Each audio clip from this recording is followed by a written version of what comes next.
Un homme entra dans un casino sans le sou, avec une dette de plus de 200 000 dollars, et en ressortit avec 1,5 million de d'or pur, sans déclencher la moindre alarme. Ce n'était pas un vol, ce n'était pas un acte de violence, c'était quelque chose de bien plus dangereux, un pari si absurde que personne n'aurait imaginé que quelqu'un puisse le tenter.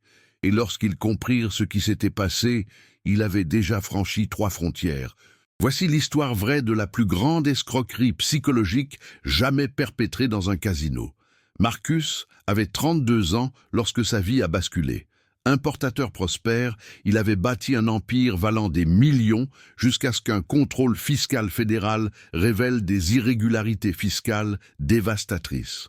En 6 mois, il a tout perdu, son entreprise, sa maison, son mariage, sa réputation.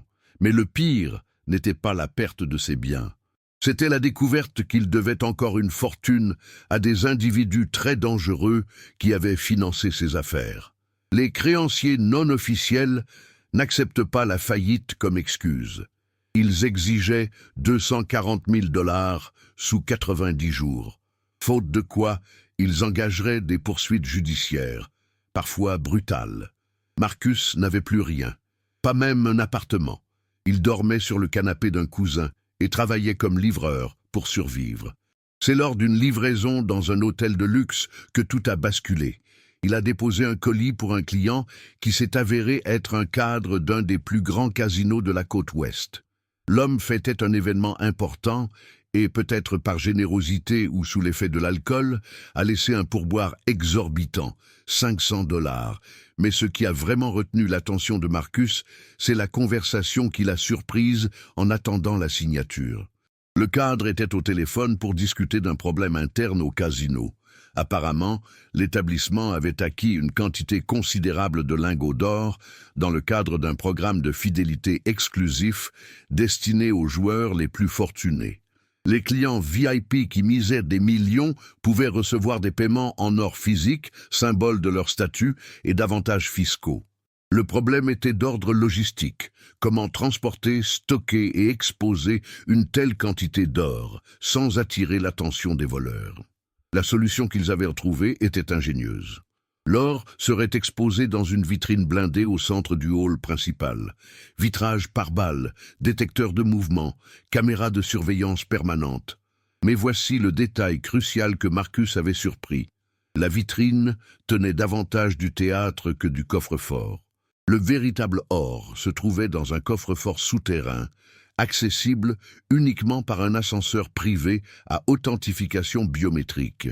Ce qui était exposé n'était qu'une réplique plaquée or, destinée à impressionner les touristes. Mais tous les bars n'étaient pas factices. Pour des raisons de marketing et d'authenticité, certains vrais bars étaient mêlés aux faux. Un expert pouvait faire la différence, mais un touriste lambda n'y verrait que du feu. Et c'est là que résidait le problème imprévu. Si les vrais bars côtoyaient les faux dans la vitrine, cela signifiait que le système de sécurité ne les traitait pas différemment. Ils étaient considérés comme de simples objets de décoration sous surveillance standard. Marcus passa les 3 semaines suivantes à étudier ce casino comme un scientifique étudie un cobaye. Il s'y rendait quotidiennement, toujours déguisé en simple touriste. Il observait les horaires des agents de sécurité, les angles de vue des caméras, les protocoles d'intervention. Il dépensa ses 200 derniers dollars en jetons, juste pour avoir un prétexte pour se déplacer dans le casino sans éveiller les soupçons. Il fit une découverte fascinante. Le casino disposait d'un protocole spécifique pour les joueurs en crise. Si une personne perdait des sommes importantes et montrait des signes de détresse émotionnelle, le personnel de sécurité était formé pour intervenir discrètement. On ne souhaitait pas de scènes dramatiques qui pourraient effrayer les autres clients ou, pire encore, entraîner des poursuites judiciaires. L'approche était toujours douce. La personne était conduite dans une pièce privée où on lui proposait de l'eau, un soutien psychologique et même les coordonnées d'organismes d'aide aux personnes dépendantes au jeu. C'était là sa faiblesse. Le casino était préparé aux actes de violence extérieure, aux pirates informatiques et aux groupes criminels organisés. Il n'était pas préparé à ce que quelqu'un utilise ses propres politiques de responsabilité sociale contre lui. Le plan de Marcus était insensé, mais mathématiquement réalisable. Il lui fallait 3 choses. Premièrement, une somme d'argent conséquente à miser et à perdre de façon spectaculaire. Deuxièmement, une simulation convaincante de crise de nerfs qui déclencherait le protocole d'intervention. Troisièmement, et surtout, un créneau de 7 minutes exactement où il se retrouverait seul dans une zone précise du casino. Pour obtenir l'argent initial, Marcus prit un risque énorme. Il retourna voir les mêmes usuriers qui l'avaient menacé et leur demanda un nouveau prêt. 50 000 $ à des taux d'intérêt exorbitants. Il prétendait avoir une garantie, une dernière chance de tout rembourser. Ils se moquèrent de lui, mais l'un des créanciers eut un pressentiment étrange concernant ce débiteur désespéré. Il y avait dans le regard de Marcus quelque chose qui dépassait le simple désespoir. C'était une détermination suicidaire. Et parfois, les hommes désespérés accomplissent l'impossible. Il a réussi à obtenir 40 000 $ en seulement 2 semaines.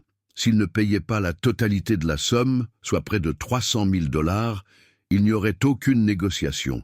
Il n'y aurait que des conséquences.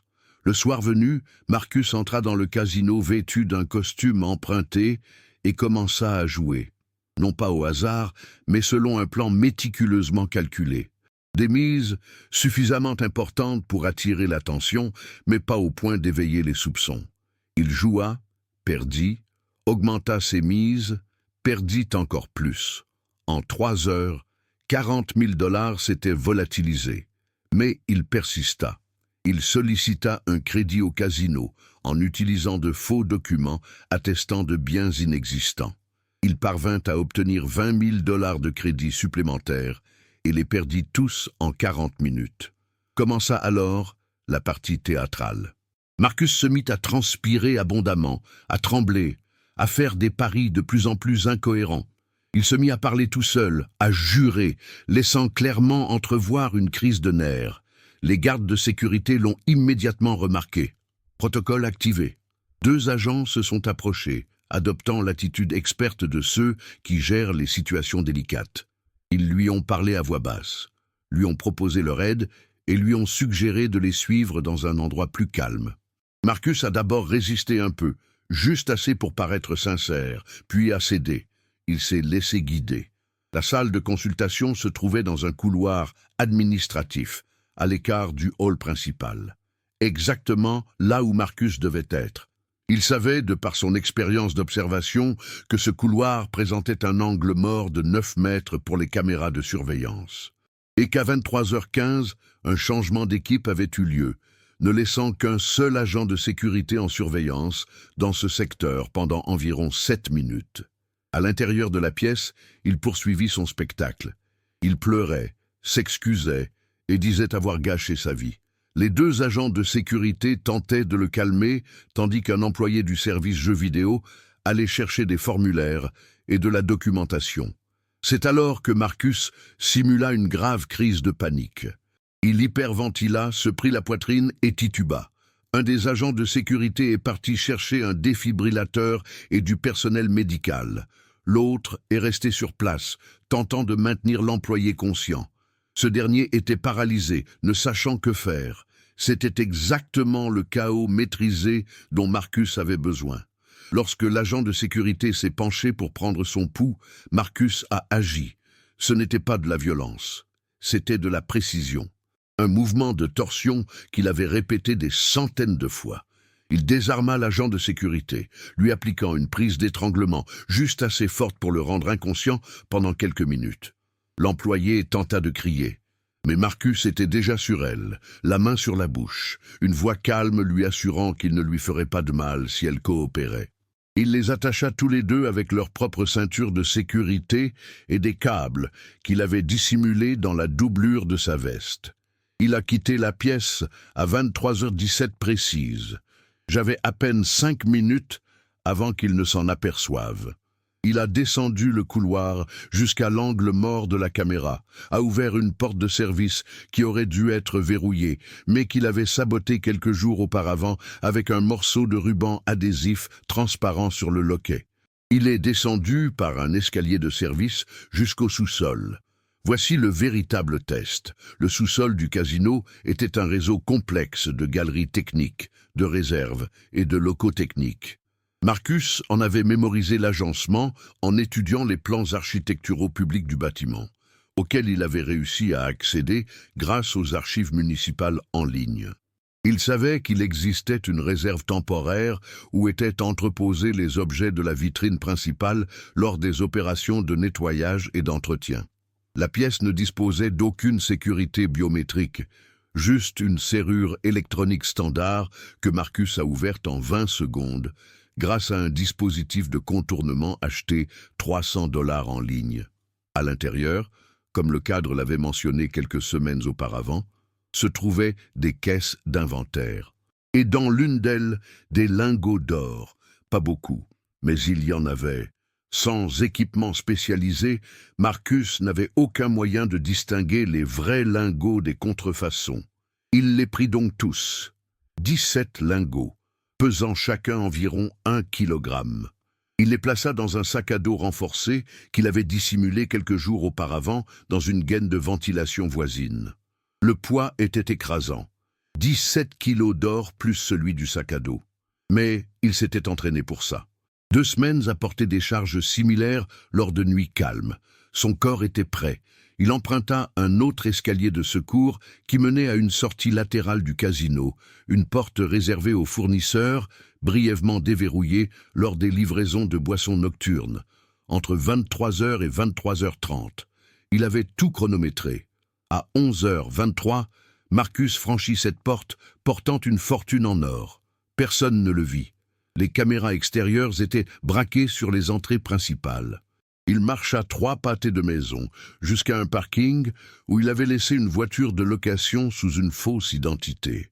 Il mit son sac à dos dans le coffre, monta dans le véhicule et quitta tranquillement la ville. Ce n'est qu'à 50 km de là que le casino a découvert ce qui s'était passé. L'employé avait réussi à se libérer et avait déclenché l'alarme. Ils ont visionné les images des caméras, mais n'ont rien trouvé de concluant. L'homme qui avait piqué la crise avait tout simplement disparu dans un angle mort. En vérifiant l'inventaire au sous-sol, ils ont constaté la disparition de 17 barres de chocolat. Le problème était de déterminer combien étaient authentiques. Le système de gestion des stocks du casino était volontairement flou pour des raisons fiscales. Après une analyse approfondie des lingots restants et des justificatifs d'achat, les autorités ont estimé que Marcus avait dérobé entre 11 et 13 lingots d'or authentiques. Les autres étaient des répliques sophistiquées. 13 lingots d'or purs, valant chacun environ 65 000 $ au marché noir. Valeur totale estimée, 1 500 000 $. Moins que ce que Marcus espérait, mais plus que nécessaire pour rembourser ses dettes et disparaître définitivement. Pendant 3 semaines, les autorités ont recherché Marcus sous sa véritable identité, mais cette identité était déjà morte. Il avait planifié son évasion avec la même précision militaire que le braquage.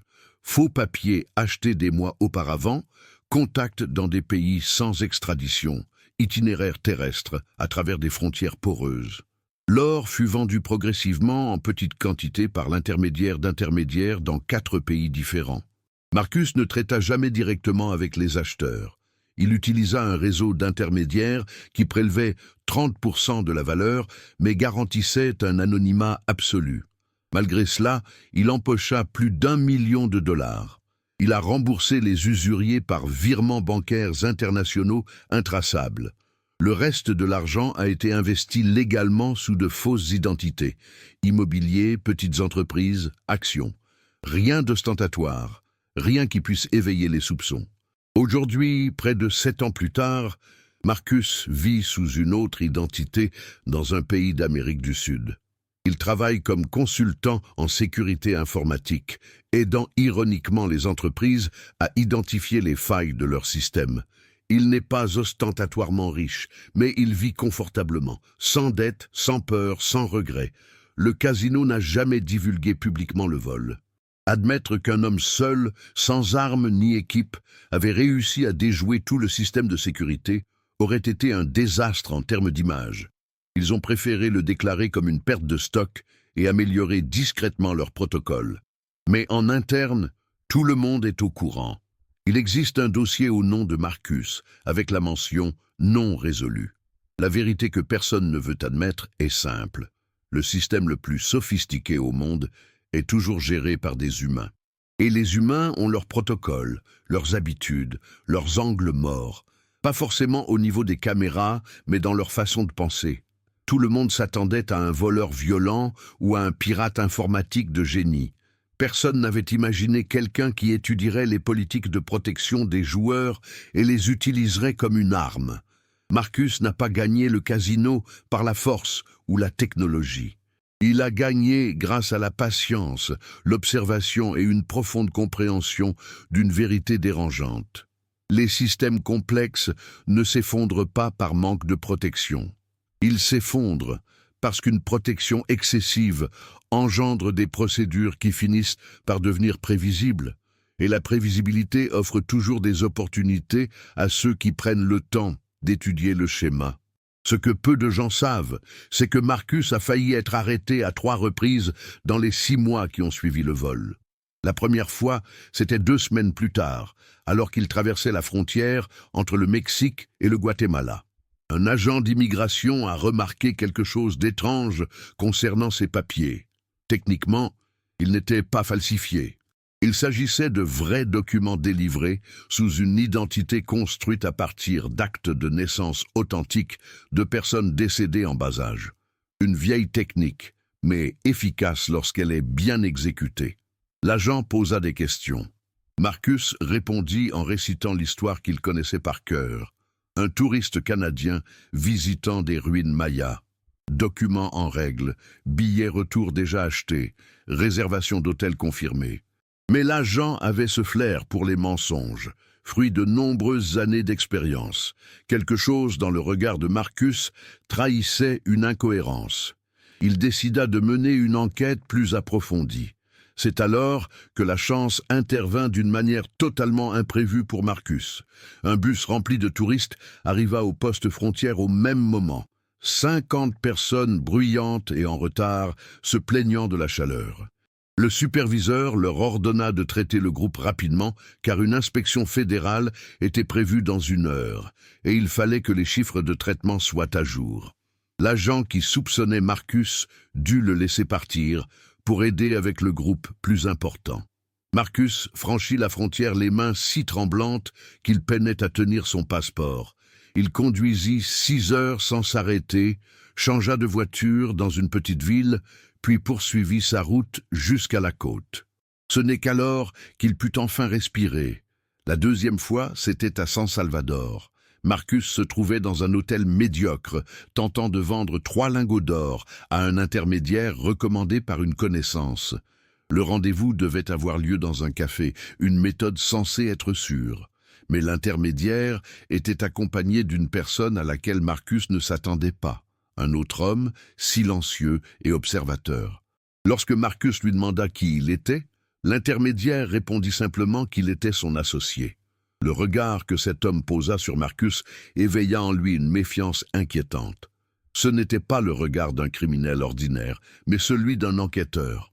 Marcus le savait, ayant déjà collaboré avec des policiers et des agents fédéraux lors de ses audiences fiscales. Les personnes formées à l'interrogatoire ont une façon bien à elles d'observer autrui. Elles ne vous regardent pas, elles vous scrutent, répertoriant les micro-expressions, les incohérences, les signes de nervosité. Marcus s'excusa, prétextant devoir aller aux toilettes. Il se leva calmement, se dirigea vers le fond du café, passa devant les toilettes et sortit par la sortie de secours de la cuisine. Il laissa derrière lui les 3 lingots d'or qu'il avait apportés pour la négociation, d'une valeur marchande de près de 200 000 $. Mais sa liberté valait bien plus. Il découvrit plus tard, par le biais du milieu criminel local, que la rencontre était un piège. Son complice silencieux était en réalité un ancien policier américain qui travaillait désormais comme chasseur de primes informelles pour des casinos et des compagnies d'assurance. Quelqu'un avait divulgué des informations concernant un étranger, vendant des quantités d'or suspectes. Si Marcus ne s'en était pas rendu compte et n'était pas parti à ce moment précis, il serait en cellule, en attente d'extradition. La troisième fois fut la plus dangereuse, car elle survint là où il s'y attendait le moins. Un des usuriers que Marcus avait remboursé ne se contenta pas de récupérer son argent. Il voulait savoir d'où venait cette fortune soudaine. Il chargea des enquêteurs de mener l'enquête, et ces enquêteurs étaient très compétents. Ils ont retracé les transactions bancaires, les schémas de transfert et les connexions internationales. Il leur a fallu 4 mois, mais ils ont fini par établir un lien entre Marcus et la disparition d'or dans un casino américain. Ces informations valaient de l'argent, beaucoup d'argent. Les casinos offrent des récompenses généreuses pour toute information permettant de récupérer des biens volés. L'usurier a pris contact avec Marcus par l'intermédiaire d'intermédiaires. Il souhaitait le rencontrer en personne et prétendait avoir une proposition d'affaires. Marcus savait parfaitement ce que cela signifiait. Extorsion ou trahison, probablement les deux. Pour la première fois depuis le braquage, Marcus envisagea la violence comme une solution. Il pourrait éliminer l'usurier. Il avait assez d'argent pour engager des professionnels. Mais cela susciterait des questions, des enquêtes, l'attention, exactement ce qu'il avait passé des mois à éviter. Alors, il choisit une autre voie. Il accepta la rencontre, mais passa 3 semaines à élaborer un plan de secours complexe. Il fabriqua de fausses preuves, liant l'usurier lui-même à divers crimes fédéraux sans aucun lien avec Marcus. Fraude bancaire, blanchiment d'argent pour des cartels, trafic d'armes. Les documents étaient falsifiés, mais suffisamment convaincants pour déclencher de sérieuses enquêtes. Il confia le tout à un avocat dans une enveloppe scellée, accompagnée d'instructions. Si quelque chose arrivait à Marcus, ou s'il ne donnait pas de nouvelles, toutes les 72 heures, l'enveloppe serait remise aux autorités américaines. Lors de la réunion, Marcus a joué carte sur table. Il a expliqué clairement au prêteur sur gage ce qui se passerait s'il tentait de vendre des informations sur le braquage. La récompense ne suffirait pas à compenser des années de prison fédérale. Et même si le prêteur sur gage essayait de négocier un arrangement, les documents seraient déjà entre les mains de personnes qui ne tolèrent pas la trahison. D'autres criminels avec lesquels le prêteur sur gage avait collaboré au fil des ans. C'était un pari risqué. Tout aurait pu mal tourner, mais Marcus avait bien cerné l'homme. Les usuriers survivent en calculant les risques et les gains. Le risque de s'en prendre à Marcus était devenu supérieur à tout gain potentiel. Ils conclurent un pacte de silence mutuel. Marcus n'activerait pas le plan de secours. L'usurier ne vendrait aucune information. Chacun reprendrait le cours de sa vie. Mais ces 3 expériences ont transformé Marcus à jamais. Il a compris qu'il ne serait jamais vraiment en sécurité. Il y aurait toujours un agent suspect, un intermédiaire corrompu, un criminel avide. La seule véritable défense était l'invisibilité absolue. Non pas changer d'identité, mais changer de vie du tout au tout. C'est alors qu'il prit la décision la plus radicale. Il utilisa une partie de l'argent restant pour créer non pas une, mais 4 identités totalement distinctes dans 4 pays différents. Chacune d'elles disposait d'un historique de crédit constitué au fil des ans grâce à des sociétés écrans. Chacune possédait des biens immobiliers enregistrés et chacune avait, dans une certaine mesure, un parcours de vie vérifiable. Marcus a commencé à vivre comme un fantôme professionnel. 3 mois au Brésil comme consultante en sécurité, 2 mois en Colombie comme investisseur dans une petite entreprise, 4 mois au Paraguay comme professeur d'anglais. Il ne s'attardait jamais assez longtemps pour tisser des liens profonds. Il n'utilisait jamais 2 fois la même identité de suite. Ce mode de vie fragmenté lui coûtait plus cher que s'il s'était simplement installé quelque part. Mais la sécurité n'a pas de prix. L'aspect psychologique de cette existence était quelque chose que Marcus n'avait pas anticipé. Les premières années après le braquage, il se sentait victorieux. Il avait déjoué le système, échappé aux conséquences, conquis sa liberté financière. Mais la victoire sans personne avec qui la partager n'est que solitude malgré l'argent. Il ne pouvait confier sa véritable histoire à personne. Il ne pouvait nouer de véritables liens avec autrui, car toute proximité comportait un risque. Il avait des relations éphémères, des amitiés superficielles, des contacts professionnels cordiaux. Mais un mur invisible séparait toujours Marcus du reste de l'humanité. Un mur bâti de mensonges nécessaires et de secrets qu'il ne pouvait révéler. Il y a eu des moments sombres, des nuits dans des chambres d'hôtel anonymes où Marcus se demandait si tout cela en valait la peine. Il a troqué l'emprisonnement physique contre l'emprisonnement psychologique. Il n'y avait pas de barreaux, mais il y avait pire. Il devait être constamment sur ses gardes, surveiller chaque mot, calculer chaque interaction. La liberté associée à la paranoïa n'est qu'une autre forme de captivité. C'est durant une de ces périodes sombres, près de 5 ans après le vol, que Marcus rencontra Elena. Elle était professeure de littérature dans une petite université argentine. Ils se rencontrèrent dans un café où Marcus travaillait souvent sur son ordinateur portable, se faisant passer pour un développeur de logiciels indépendants. Elle le remarqua, car il lisait un livre en espagnol avec des notes en anglais dans les marges. Ils commencèrent à parler de littérature, puis de la vie, de philosophie, de choix. Elena possédait une qualité rare. Elle abordait des sujets profonds sans chercher à créer une intimité forcée. Elle respectait les silences. Elle ne posait pas de questions indiscrètes.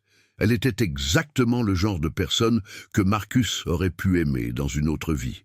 Pendant 3 mois, ils se sont vus régulièrement. Dîners, promenades, longues conversations sur tout et n'importe quoi. Marcus savait qu'il prenait un risque émotionnel, mais la solitude était devenue insupportable. Il en avait besoin, même s'il savait que ça ne durerait pas. Elena finit par l'interroger sur son passé. Marcus lui donna une version édulcorée. Il expliqua avoir travaillé dans la finance aux États-Unis, avoir eu des problèmes avec de mauvais investissements et avoir décidé de recommencer à zéro dans un autre pays. Ce n'était pas un mensonge complet, mais une omission stratégique de détails compromettants. Elle comprit qu'il y avait plus à l'histoire. Les personnes intelligentes le font toujours. Mais Elena fit quelque chose d'étonnant.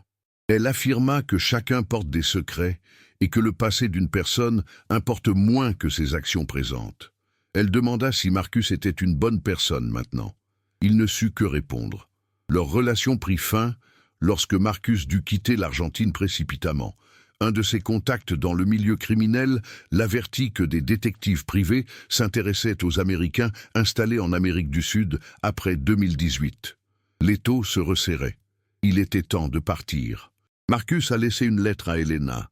Il n'y donnait aucune explication précise. Il disait simplement qu'il devait partir et qu'elle méritait quelqu'un qui puisse rester. C'était la chose la plus sincère qu'il ait dite depuis des années. La douleur était plus vive que n'importe quelle blessure physique qu'il ait jamais subie. Ce schéma se répéta plusieurs fois. Des relations humaines se nouaient, puis s'interrompaient. L'espoir d'une vie normale était anéanti par le besoin constant de mouvement et d'anonymat. Marcus commença à comprendre quelque chose d'essentiel. Il n'avait pas seulement volé de l'or au casino. Il s'était volé sa propre capacité à vivre normalement. L'argent offrait le confort matériel, mais pas le sens de la vie. La sécurité physique, mais pas la paix intérieure. La liberté géographique, mais pas la liberté existentielle. C'était un choix que Marcus avait fait consciemment lors de cette nuit désespérée, des années auparavant, mais dont il n'a compris toute la portée que bien plus tard. Aujourd'hui, à 39 ans, Marcus se retourne sur son passé et voit un homme à la fois très intelligent et incroyablement insensé, assez intelligent pour orchestrer l'un des braquages les plus élaborés jamais documentés. Assez insensé pour ne pas comprendre qu'être riche et seul n'est qu'une version plus coûteuse d'être pauvre et seul. Il vit toujours dans l'ombre, change régulièrement d'identité, reste sur ses gardes. Le casino a officiellement toujours un mandat d'arrêt à son encontre, sous son vrai nom. Mais Marcus n'est plus ce nom. Marcus est une douzaine de personnes différentes, aucune n'étant tout à fait réelle. L'histoire que le monde connaît s'achève avec un homme qui a volé de l'or et a disparu. Une fin apparemment parfaite pour un crime impuni. Mais la véritable histoire n'a ni fin heureuse ni fin malheureuse. Elle se poursuit simplement. Un homme qui vit jour après jour avec les conséquences d'un choix fait dans un moment de désespoir absolu. Quand de jeunes criminels, dans les films, planifient le casse parfait, ils imaginent toujours ce qu'ils feront de l'argent ensuite. Voitures, villas, plages paradisiaques. Personne n'imagine les chambres d'hôtel vides, les identités multiples et vides, les relations impossibles. Personne ne calcule le véritable prix à payer pour ne plus jamais pouvoir être soi-même. Marcus a accompli l'impossible. Il a volé une fortune et s'est enfui.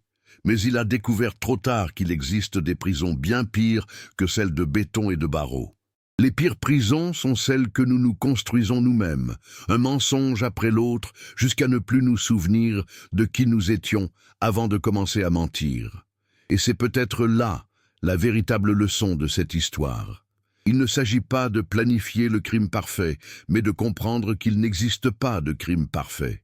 Il y a toujours un prix à payer, toujours des conséquences. Parfois, ce prix ne se paie pas en années de prison ni en argent. Parfois, il se paie en morceaux d'âme, en liens humains sacrifiés, en parts de soi-même qui doivent disparaître pour que d'autres puissent survivre. Marcus a toujours l'argent. Investi, protégé, il fructifie discrètement sur des comptes aux quatre coins du monde. Mais si vous lui demandiez s'il recommencerait avec le recul, la réponse serait plus complexe qu'il n'y paraît. Car contourner le système est facile. Vivre avec les conséquences de cette réussite, c'est ce à quoi personne ne vous prépare. Il y a une vieille photo que Marcus emporte partout avec lui, quelle que soit son identité. C'est le seul souvenir concret qu'il conserve de sa vie d'avant. Sur cette photo, il a 23 ans, lors d'une remise de diplôme, entouré d'amis dont il se souvient encore des noms, mais qu'il ne retrouvera jamais. Sur cette photo, il est pauvre, criblé de dettes étudiantes, sans perspective d'avenir. Mais il sourit sincèrement. Il regarde parfois cette photo et remarque quelque chose de troublant. Ce pauvre jeune homme possédait quelque chose que le riche ne retrouvera jamais. Un vrai nom, la possibilité d'être reconnu, le droit d'exister sans mentir. Il y a 10 ans, si vous aviez demandé à Marcus ce qu'était la liberté, il aurait répondu « avoir assez d'argent pour ne rien devoir à personne ». Aujourd'hui, s'il pouvait répondre honnêtement, il dirait que la liberté, c'est pouvoir utiliser son vrai nom sans crainte. C'est pouvoir raconter sa véritable histoire à ceux qu'on aime. C'est ne pas avoir à peser chaque mot avant de parler. Le casino a perdu 1,5 million en or. Marcus a perdu quelque chose d'inestimable, la capacité d'être un être humain à part entière. Le plus ironique, c'est que le casino a déjà surmonté cette perte. Ils ont revu leur protocole, renforcé leur sécurité et continué à engranger des millions de bénéfices. Pour eux, Marcus n'est plus qu'une ligne dans un vieux rapport d'audit, une leçon retenue, un problème résolu. Mais pour Marcus, cette nuit n'a jamais pris fin. Il est toujours en fuite, il est toujours caché. Il paie toujours pour ses lingots d'or, non pas avec de l'argent, mais avec quelque chose de bien plus précieux.